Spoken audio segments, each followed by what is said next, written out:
What would you do if you were told a newborn life wasn't worth saving? He was only 3 days old when his world nearly ended. His mother had rejected him at birth simply because he was too small. His little legs were crooked, he couldn't walk, and his jaw was misaligned. To the breeder, he was seen as weak, broken, and unwanted. Thank you to everybody around the world. I got a call from a And as woman soon as who we ran a hear breeding anything, ranch. I'll let you know immediately. Her voice was firm but almost casual as she said, "My mare just had a baby, but he's a dwarf. We're going to put him down." Put him down? Just like that, before he had even been given a chance to live?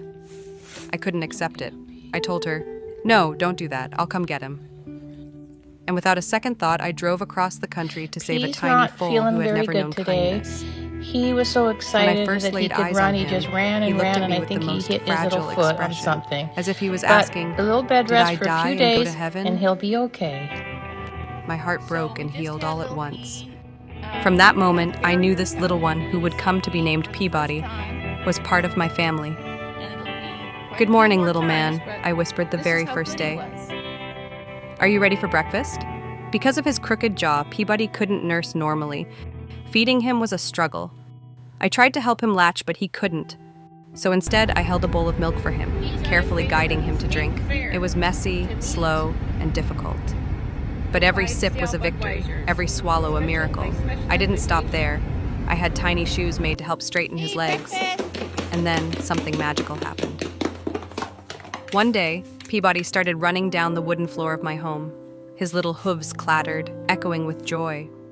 The sound was loud, chaotic, and absolutely beautiful. I laughed and cheered. "Hey, you feel like the big boy now, don't you?" But despite his brave little heart, Peabody was too small to be around the other horses. If one brushed against him, he would stumble and fall. Each time I rushed to his side. "Are you okay, sweetie? Come on, let's get you up." And that's when it became clear Peabody wasn't going to live outside with the herd. He became something no one expected. A house horse. Now, imagine living with a horse in your home. It sounds impossible, right?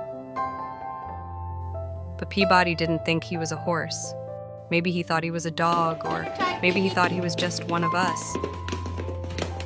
At that time, I had 2 French bulldogs. One day, Peabody walked right up to them, nose to nose, completely fearless. There was no hesitation, no doubt in his heart.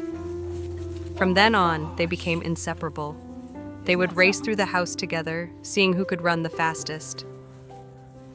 Oh, how I laughed watching them 3 little bodies dashing across the floor, each one determined to win.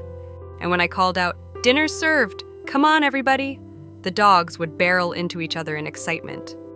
But not with Peabody. They seemed to know he was fragile. They made space for him, letting him run to the kitchen without harm. It was as if they understood he needed extra care. Yes, Peabody was small. Yes, he was a dwarf, but to me, he was still a stallion in spirit. He had mischief, courage, and an endless desire to be part of the family. Sometimes he'd nibble on paper or try to grab things he shouldn't. I'd shake my head and tease him. "If you keep doing that, I'm going to love Bugsy more than I love you." He even had a playful habit of trying to nip the dogs on their rear ends as they ran past. But he did it so gently, so cheekily, that I could never stay mad. It was Peabody's way of saying, "Don't forget me, I'm part of this game too." Dwarf horses don't live long lives. Deep down, I knew my time with him would be short. But that didn't make it easier when the day came. Little Peabody passed away, leaving a space in our home that felt impossibly large for such a small horse. Yet his spirit has never left. Every corner of the house still holds echoes of his tiny hooves on the wooden floor. Every memory of him racing the bulldogs brings a smile through the tears. And every lesson he taught us that life, no matter how brief or imperfect, is worth fighting for, will live on forever. Isn't it incredible how the smallest creatures can leave the biggest impact on our hearts? Peabody may not have grown tall, but his courage, his playfulness, and his love made him larger than life.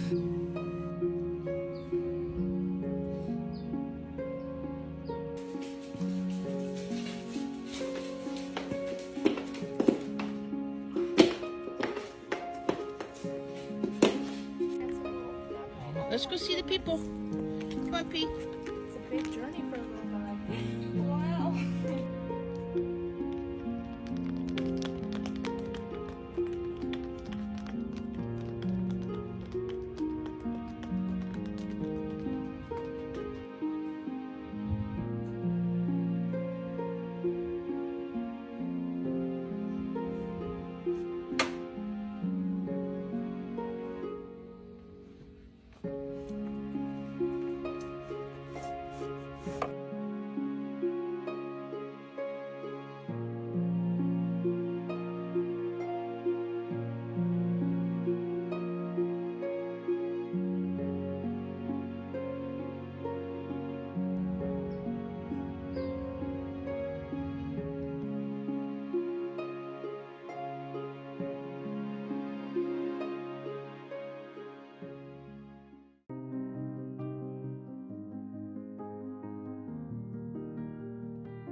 So remember his story the next time someone tells you a life isn't worth saving.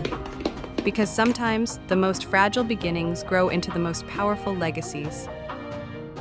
If Peabody's journey touched your heart, please share his story. He's not feeling very Leave good a comment today. about what you felt He and was let so others know that excited every that he life, could run. no matter He how just small, ran and ran, deserves and love. I think he hit his little foot on something.